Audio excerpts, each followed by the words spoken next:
Hola, ¿cómo están? Mi nombre es Johnny Capela, el sultán. Sigo escupiendo lírica más fuerte que un volcán. Se mete en tu mente como viento de huracán. No creo en los cuentos, yo sé que vienen y van, sacando lo que tenía guardado en el desván. Pues así como vienen los años también se van. Mantengo mi objetivo con táctica y gavilán, pegándole más fuerte que el garrote de Bam Bam. Ellos querían rap, aquí le traje rap de forma y colores, le traje la coliflores, pa' que sanen los males, se le quiten los dolores. Le puse pollo al guiso pa' sacarle los sudores. Yo soy la consecuencia de mis movimientos, del sudor y lágrimas del pavimento. No existe nada que me ponga impedimento. Soy un arma destructiva en total funcionamiento, resultado de un gran experimento, con un gran espíritu forjado con talento. Víctima comentarios sucios como el excremento.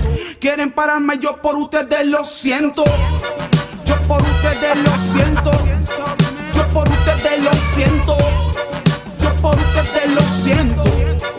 Yo por ustedes lo siento.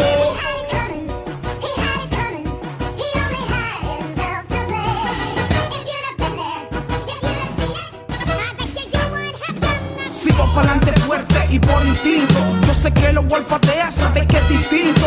Sigo pa'lante fuerte y por instinto. Yo sé que lo olfatea, sabe que es distinto. Tengo un dembow supersónico, como virus crónico, práctico y dialéctico, como un isotónico, con premio académico por orden alfabético, con estilo artístico y un ritmo poético, con aire humorístico de estilo astronáutico, componente atómico, un poco antipático, sin ser catastrófico, sino diplomático, con un ojo clínico, siempre para lo auténtico. Si soy emblemático o es solo elige el público, y si soy lunático, que no cunda el pánico. No soy académico o amante de lo tóxico, de un humor pacífico como también volcánico, por falta de psiquiátrico o en un ambiente bélico, de un clima raquítico, muy poco romántico, con abuso histórico del poder político. Siempre termina, mi hermano, un final dramático.